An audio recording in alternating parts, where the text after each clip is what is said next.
Hello, everyone. Welcome to today's show. My name is Spencer Wells. Thank you so much for joining us here today. We have a good one for you as always. We're starting off with what is the story of the day.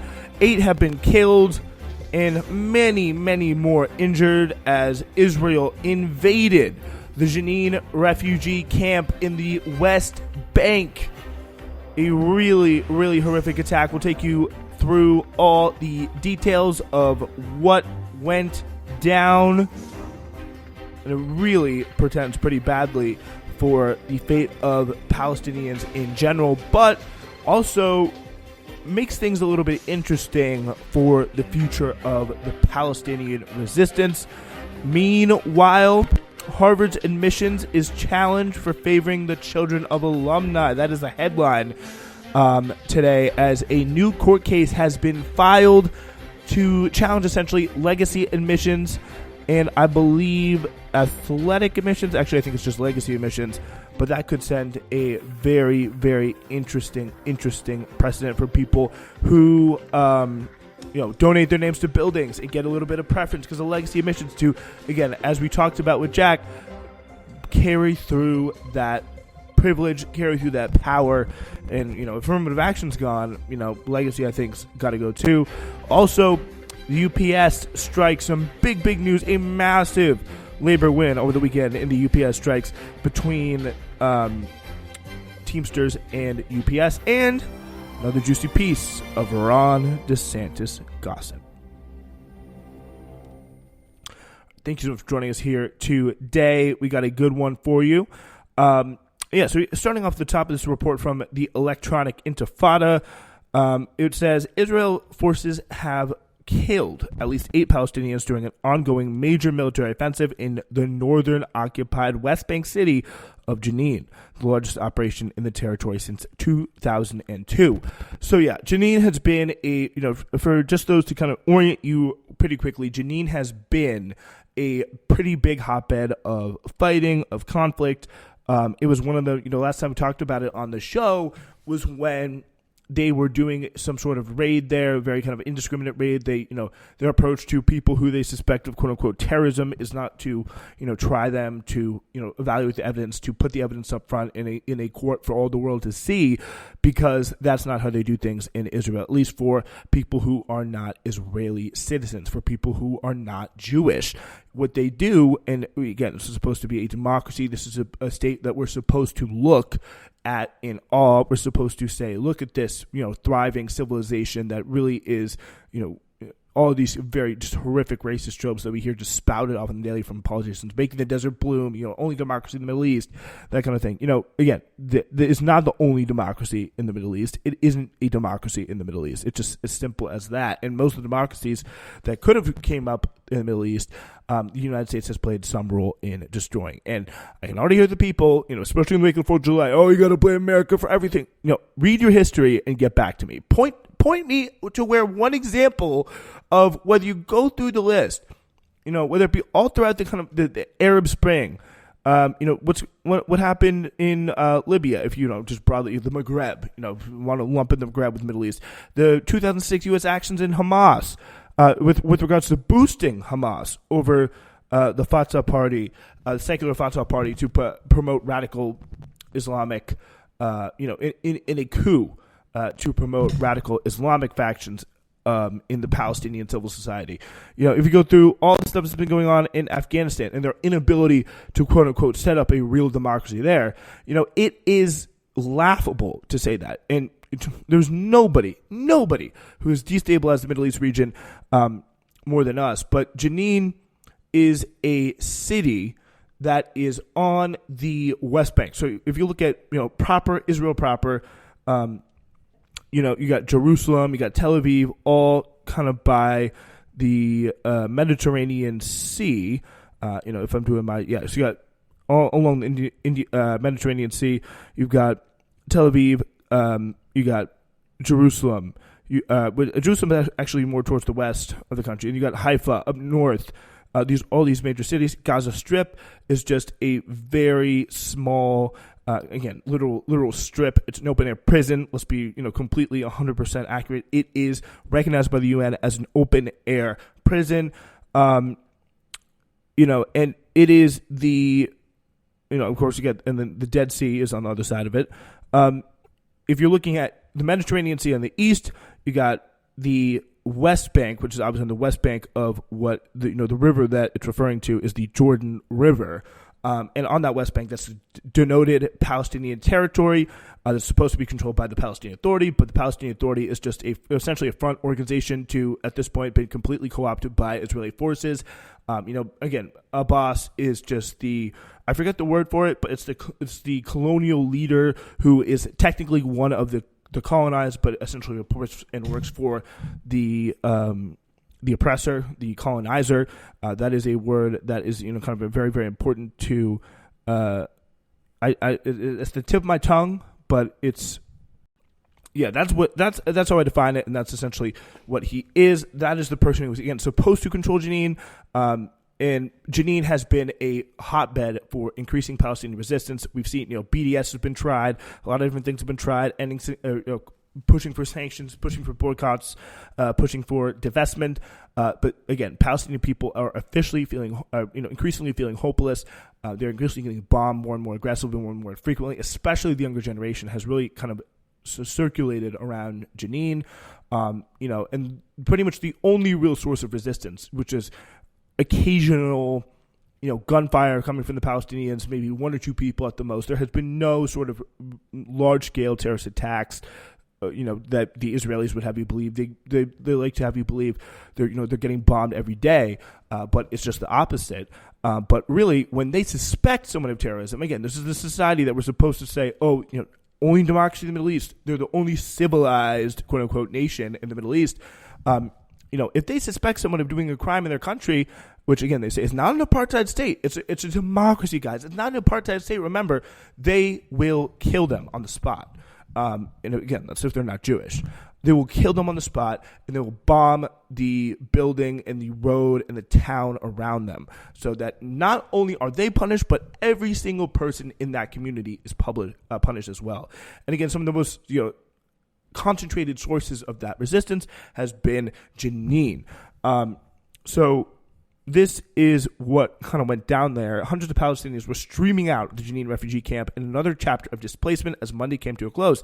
And I've really heard some awful people coming online and saying, why is there a refugee camp in Jenin? Why do you think? It's because they were ethnically cleansed out of surrounding cities like Haifa in the north, which is right by the sea. Jenin is a little bit more inland. It was very, very close. And they were ethnically cleansed out of those areas. They were pushed, whether it be from 1948 till today, they were pushed out of those homes and forced into, it started off as a refugee camp, but it became so big and so concentrated with people who were not allowed to leave the Palestinian territory. They were not allowed to go into Jordan. They were not allowed to leave the country, whatever. They were trapped in that West Bank territory. So they essentially built a city in Jenin. That is the situation there. But the Israeli military denied it had ordered the evacuation of the camp, but the Palestinian Red Crescent Society said that it evacuated 3,000 Palestinians from the camp. At least 2 of those killed early Monday were civilians, according to the Palestinian Center for Human Rights. Again, there will always be Palestinian civilians killed. There will always be, as we're seeing, journalists, cameras fired at. That is something that comes part and parcel when it's Shireen Abu Akleh, whether it's anybody, all throughout the history of this occupation. They will tamp down on any sort of dissent, any sort of just even ability to get it out there. And there will always be a few civilians, sometimes way more than a few, to send a message to the rest of them. Defense for Children International Palestine said 2 of those killed were children, Noor al-Din, 15, and Majid al-Wari, who are 17. Ayad Abu Aktaish, a program director for a children's rights group, called on Karim Khan, chief prosecutor of the ICC, to, at a minimum, issue a preventive statement in an effort to deter ongoing Israeli war crimes. Al-Haq, a Palestinian human rights group, called on third states to stop empty verbal condemnations and implement concrete measures to end Israel's impunity. The invasion began around 1 a.m. on Monday when Israeli forces moved into Jenin and its refugee camp and closed off camp entrances, isolating it from the city. PCHR added, Israeli airstrikes targeted civilian infrastructure, which is, I don't know if you know, a war crime. So again, they'll say, there's terrorists in there. Again, what you would do normally if you suspect them of being terrorists is arrest them, because you are, the overwhelming military power in this situation. Go into the place, arrest them. You could probably do it pretty easily. You have a highly respected intelligence agency and a highly well-funded military. You could go in there, you could get them out without blowing up the whole fucking city. And that is what they do. That is what they did. That's what they continue to do. And they do it, again, I use what is really a cliche at this point, but the cruelty is the point. The death is the point. The destruction is the point. They want to send a message. They want to rule by fear, and they want to rule by control. And they will never, put some suspected terrorist up for trial and provide evidence, provide it to the whole world, conduct society like they're not a bunch of animals, but, normal civilized humans that they claim to be to the rest of the world. Because I don't know. I don't know why. I'll let you think about that. Why won't they use a trial with evidence to get rid of the so-called terrorism problem? Why won't they do arrests of people? France right now is a awful situation. They are, a black teenager was shot on the street. And people are really mad. But what do the police do? They're not bombing the entire fucking city of Marseille. They're arresting thousands of people, which is still bad in its own right, but it is a civilized society. It is at least, through some perspectives, a very democratic society. Israel is not a democratic society. They are an oppressive apartheid state that will bomb any kind of city that may possibly have a terrorist in it and, just leave tons and tons of civilian bodies in their wake. The first shot was fired at Ali Al-Ghul, 20, who was hit in the chest, according to PCHR. When Majid Arawari, 17, attempted to pull Al-Ghul off the street, he was shot in the head by a sniper. The third man, Mohammed Al-Shami, was hit when he attempted to evacuate the other men. So these are, again, people trying to flee, people not posing any threat. They're shot at like sitting ducks. The three of them were left to bleed for more than half an hour, when people managed to pull them inside one of the houses. According to PCHR, by then, all three were dead. The Palestinian Health Ministry in the West Bank reported at least 28 injuries, mostly among civilians, with 9 in critical condition. This is they can't have the trial. Because they won't be able to, by any sort of normal standard of law, convict these people. Because they're, of course, all terrorists, doing the terrorism that they supposedly commit. So what's their solution? To literally kill everyone. Israel has destroyed civilian infrastructure, and troops have targeted paramedics and journalists during the Jenin invasion. This is brutal. This is like vile stuff, like seen almost unseen, almost anywhere else in the world. Russia isn't even doing stuff that is consistently this bad. They've done undeniable war crimes. We've seen the Bucha camp. They've definitely targeted civilians, but years upon years in front of the entire world, and with the support. By the way, this is what makes it different from Russia, by the way. The thing that makes it different from Russia is condemned by the international community. The ICC, they're trying to arrest Putin. They're not trying to arrest Benjamin Netanyahu. They're trying to prop him up. This is what is going on right now. They've destroyed civilian infrastructure.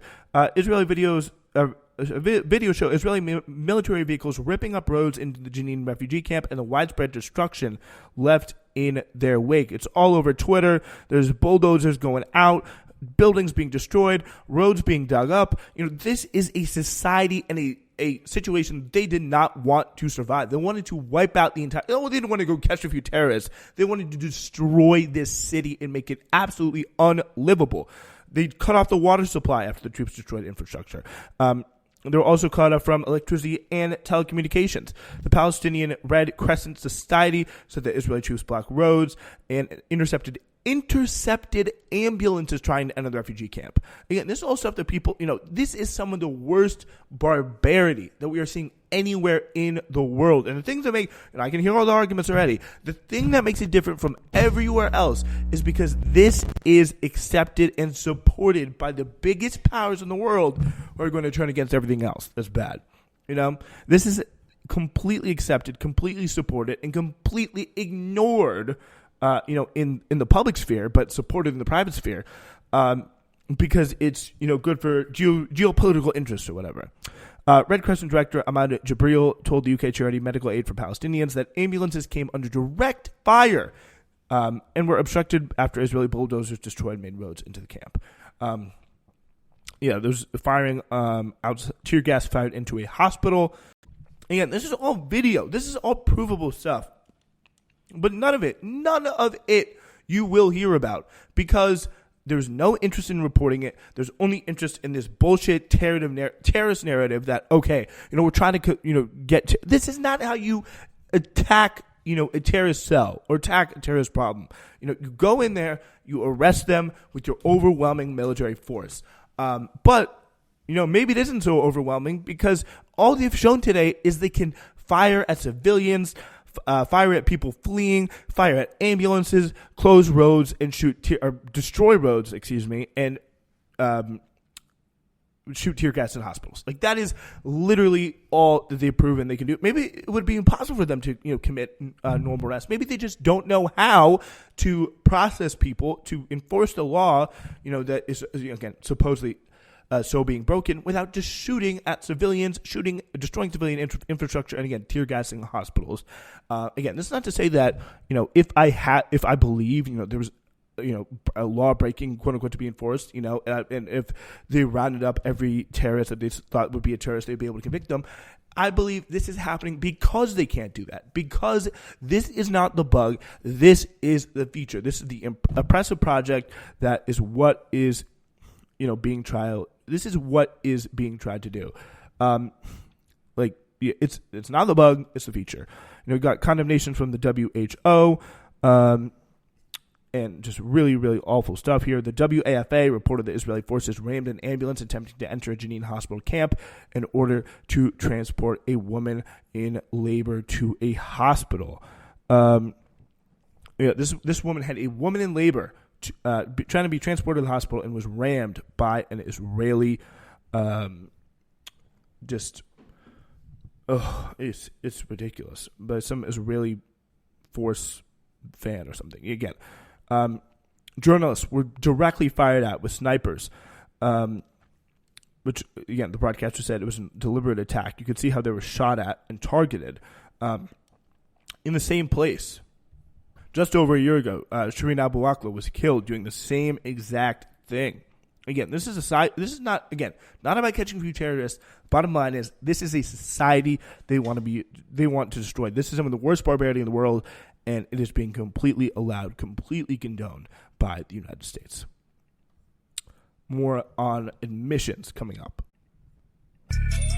Ladies and gentlemen, thank you so much for listening and supporting Newsflash. We now have a brand new way for you to be heard if you want, whether a text message or a audio message. Please, no video messages. I really just do not think that's necessary.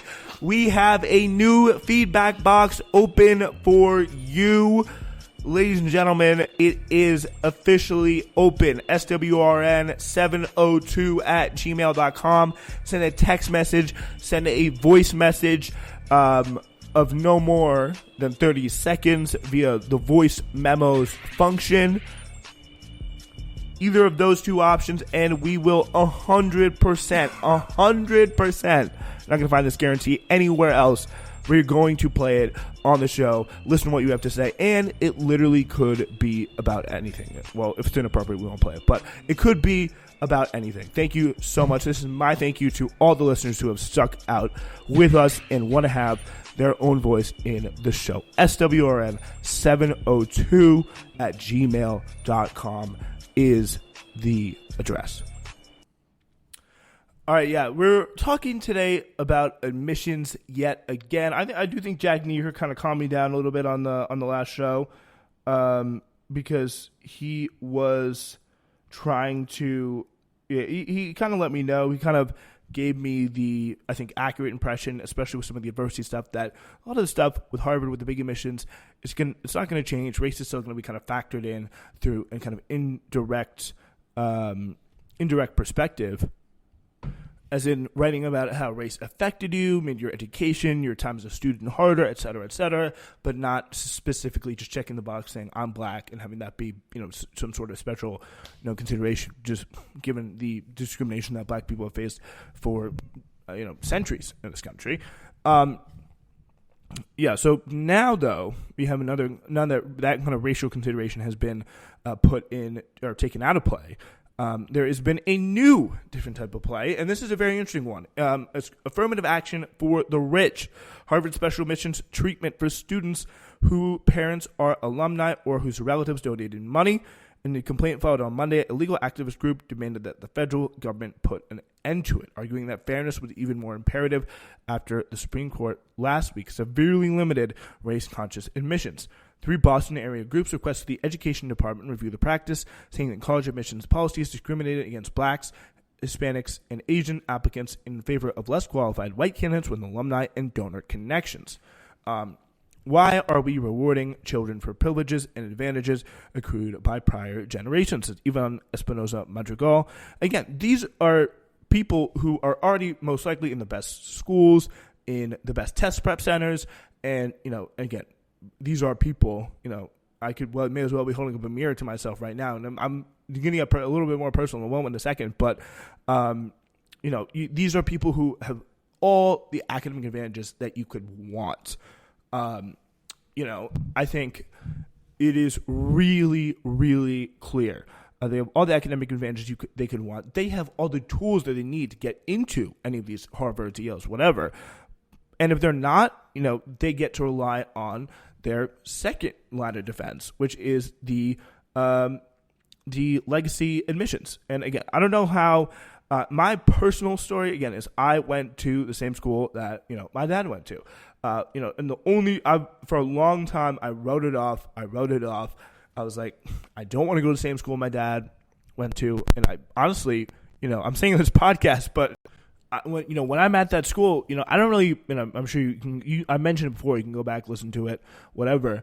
I mentioned it before, but I don't really mention it that much at school because it just honestly it makes you look like a piece of shit. It's like, here's that legacy, it's what, it's honestly, I think even in the back of my mind when I hear like, oh, this person, they got in because their name was on the building, their last name was on the building, whatever.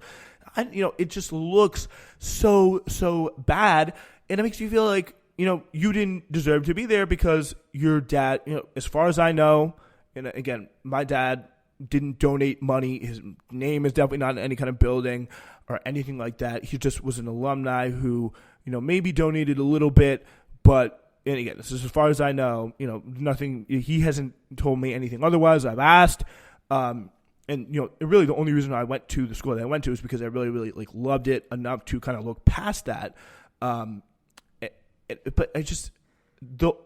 it still is just such a crummy, sketchy system. Because it's like, again, as I said, I was in a very good public high school. I had access to extraordinary test prep. I had all the academic resources that I could possibly dream of. I should not have had the extra advantage of, my dad grew up in a similar situation. His father ended up doing, very well business-wise, and he was able to send my dad to a good college, and then that college became even more high profile than it was, I think, honestly, when my dad went there. And I was able to, again, someone who did not donate anywhere near enough to, get your name on the building, get invited to any sort of special alumni events, whatever. But he still was a legacy. He still, probably donated a little bit. And that is something that I feel like if you're any kind of a decent person should weigh in the back of your head, like, did I really deserve to be here? Am I someone who just got in because of my, spawn point in life. That is, from speaking from my perspective, that is something that I think was even bad for me because it gave me another advantage that I just did not need, and B, it gives the people who kind of benefit from it if they're any sort of have any sort of morals or any sort of self-awareness, like I really maybe I didn't deserve to be here, maybe I'm not the one who smart enough. But on the much more worse side of the equation, it is obviously unfair to first generation college students, to poor kids of any race, but obviously specifically minorities and stuff like that all across the country, who would be poor, again, first-gen college students who would use college as a road to the middle class, a road to generational wealth that has never really existed in their family's history before. And that is, unless I'm understanding it wrong, unless I read the book of definitions wrong or whatever, college is supposed to be a thing that expands the middle class, gives more people opportunity to be in the middle class and have secure, economically productive lives. And if you are not, and again, I think for some people, it's just for the people at the top, though, those are the people, it is just a way to continue to have the same class of just the same people, generation down, generation down, generation down, and just reproducing, again, as we talked about on yesterday's show, that same path of privilege. And it really is just, it's just so bad because it's just not exactly in any way.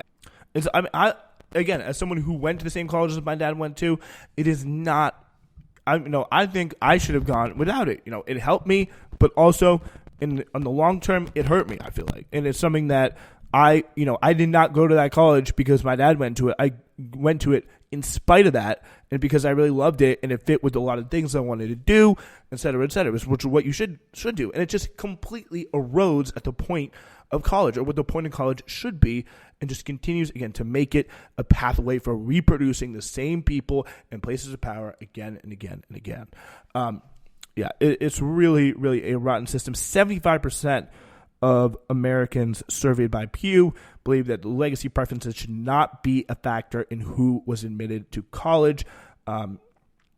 AOC talked about it and said, quote, if the Supreme Court was serious about their ludicrous colorblindness claims, they would have abolished legacy admissions, aka affirmative action for the privilege, which would be a very interesting way to see someone like, I'd be very interested like how Clarence Thomas votes on this, because he does not have any, if I understand his political career correctly, which is always a very tough thing to assume, but I would not say he was someone who has a lot of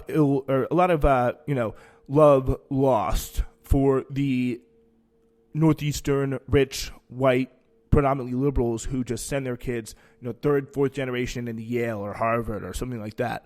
It's not something that he would really appeal to him. Someone maybe like Sam Alito, someone like Justice Roberts could be a little bit more amenable to that because they have definitely more kind of blue blood backgrounds in conservative law, but still definitely blue blood law. White came from more. Again, Clarence Thomas, not only is he black, but he also grew up dirt poor. So with that being said, it is very, very clear that he was it could be a interesting decision on this issue. It's definitely, I feel like, is steeper, just due to the conservative nature of it, steeper chances of getting somewhere than the affirmative action one did. But I feel like, if it does go to the court, it would be definitely one to keep your eye on, not want to say, oh, it's completely done. Conservatives are going to protect their, rich white interests because they're, if you get Clarence Thomas, if you get maybe, one other person, maybe Amy Coney Barrett, I don't know. I don't really know how they all grew up, but it's definitely not someone to dismiss completely out of hand. And if they do that kind of same logic that they applied on the affirmative action, they could apply that as well to quote unquote affirmative action for rich whites, which this totally is undeniably, like, come on, and they may want to target it at it that way. And by the way, affirmative action for rich whites, as in legacy admissions, even has less of a justification because, at least with affirmative action, these are people who face real discrimination. And it shows you what it's really about. The real justification for it is, no one can really quite say it without looking like a psychopath, is we want to keep those same people in positions of power. We want to reproduce privilege. We want to reproduce wealth through generations. And just this kind of, old slap on the back. Hey, your old man was a great guy, that type of thing. That stuff is what people are going to use to continue to do that. So that it's a really big situation. So Peter Arcidiacono,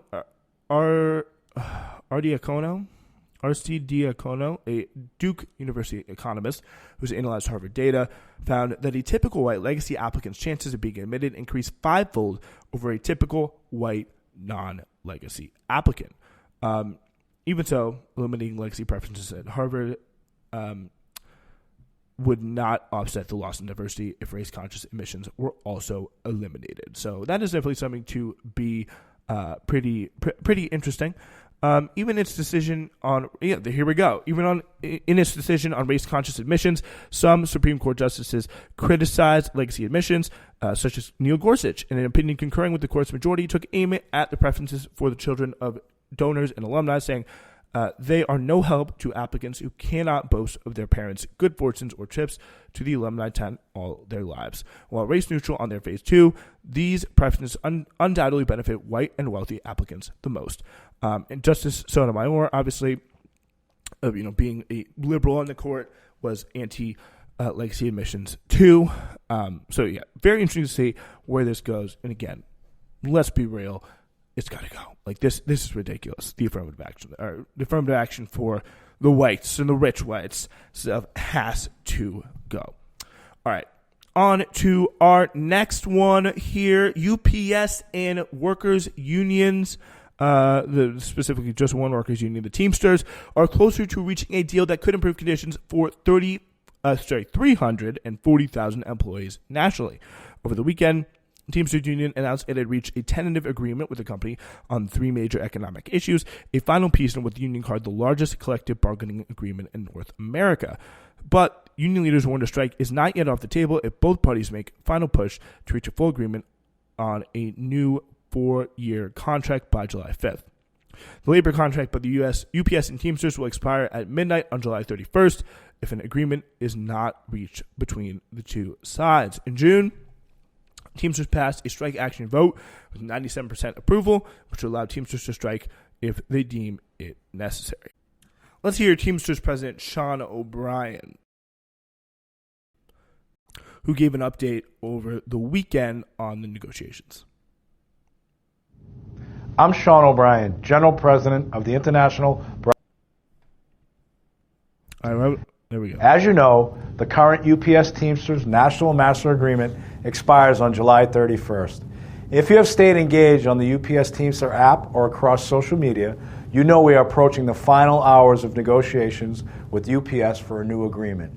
We are talking about the largest collective bargaining agreement in North America. The Teamsters proudly represent more than 340,000 full and part-time workers at UPS. Across all classifications and in every region in this country, we're going to leave nothing on the table for our members. From the beginning, the Teamsters have been clear. We will win the best agreement in our history at UPS. This contract will be a defining moment for organized labor. The Teamsters will take on corporate America and win historic gains for hundreds of thousands of workers. Or UPS will put itself on strike, triggering the largest single employer strike in American history. So, where are we at and what can you expect in the next few days? First, there are more than 40 supplement, riders, and addendum agreements to the UPS Teamsters National Agreement. Some of these supplements started bargaining way back in January. We told UPS from the start that all supplements had to reach tentative agreements before national talks began. On April 17th, just 2 of these supplements remained unfinished. UPS did not want to reach agreement on minor issues in 2 areas, Louisville and Northern California. We delayed national negotiations until the beginning of May, demanding UPS get these supplements done.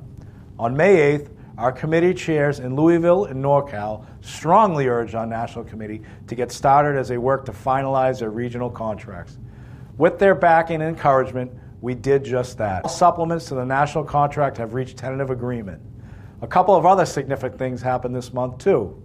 On June 13th, after making big progress on non-economic issues, the Teamsters secured monumental gains across the table.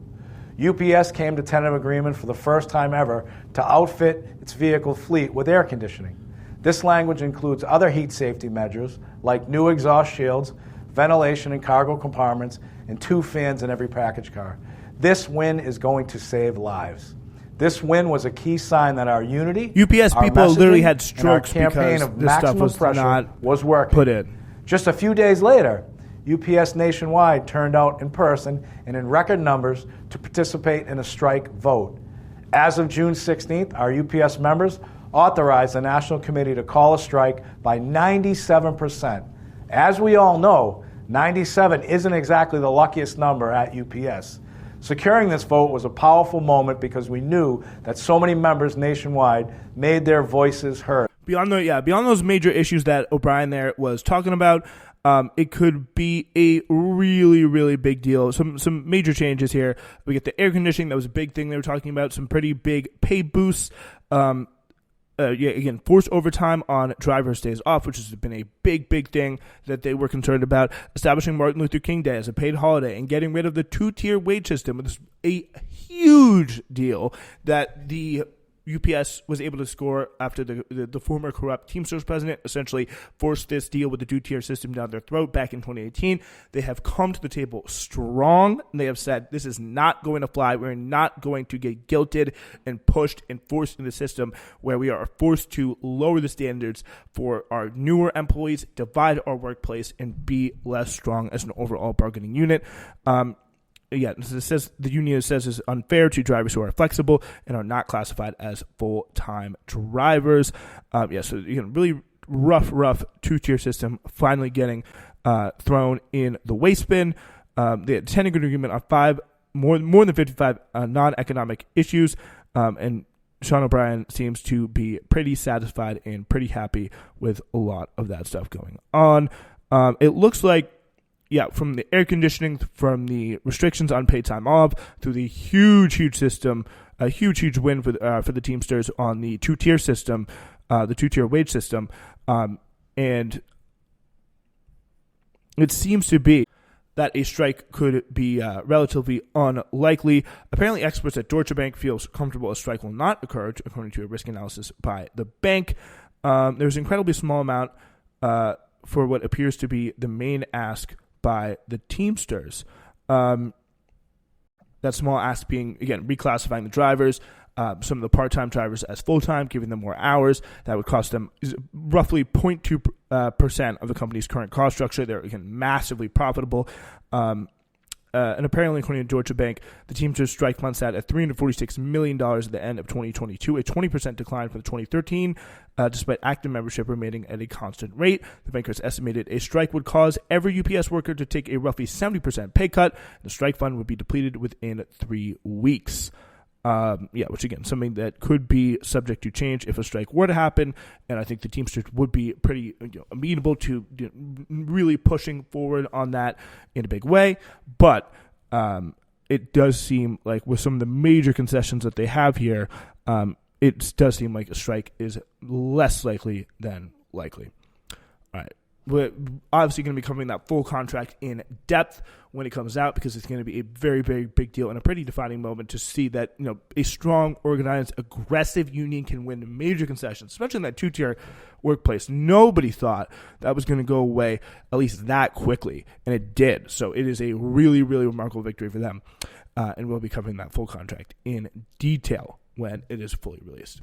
All right, now to our last story. A top person for Ron DeSantis' super PAC is sounding deadly dour on the Florida's governor, on the Florida governor's presidential prospects. This is in Politico here, saying his campaign is facing an uphill battle and trailing badly in the key nominating states. Stephen Cortez, who previously supported Donald Trump and also heaped praise on the former president, calling him a runaway frontrunner and maestro of the debate, This is what he said apparently in the Twitter space. He said, right now in the national polling, we are way behind. I'll be the first to admit that. I believe in being blunt and honest. It's an uphill battle, but clearly Donald Trump is the runaway frontrunner. And we went a little long here, so I'm just going to kind of sum this up as to why this is. And I'm coming really more and more to this conclusion as I'm thinking about it, turning over in my mind, et cetera, et cetera. The reason why they are down, and especially with this ridiculous, explicitly anti-gay ad that probably pissed off a good at least 50% of the Republican Party because it's just so ridiculous. These are the true freaks. These are the people who watch Fox News all day, and they're not people you think they're. They're a lot of people's uncles. There are especially a lot of people's wealthier uncles who are, or even your own dads, who are just sitting there watching Fox News, listening to some of these, independent right-wing podcasts that are whipping people up mostly about the culture war. Ron DeSantis is running a purely culture war campaign, all about the woke ideology, all about the woke mind virus, and the people who have the time to sit around and give a fuck all day about the woke mind virus are people who really don't have to work that much. You don't have to do that much strenuous labor, don't have a lot going on in their life, whether they're, kind of freakish 19-year-old basement nerds or whether they're like 50, 60-year-old boomers or late Gen Xers who are, maybe have the kids out of the house, retired, et cetera, and have just time to kind of sit around, listen to Candace Owens, during the day and Fox News at night, So it is something that these are the people who, their biggest animating issue is, I don't like Donald Trump. I thought he was a little too brash. But also at the same time, they're really worried about girls' sports and, trying to, they want to check the gender of every, athlete playing women's sports to see what type of genitalia that they would have. These are people who get themselves so worked up about it and are fundamentally alien and not appealing to the rest of society. Like, they're like, what are you talking about, dude? I'm not trying to make eye contact with you. You're a little weird. Just go talk about your gender war and your woke mind virus somewhere else, please. And boy, it is showing. It really should be glorious to watch this happen. But again, the important thing is to stay focused on Trump as well down the road. But it is a pretty glorious thing to watch this horrific, spiteful bile of a campaign fall apart under its own hate. With that being said, we'll be back on Wednesday. It's Newsflash.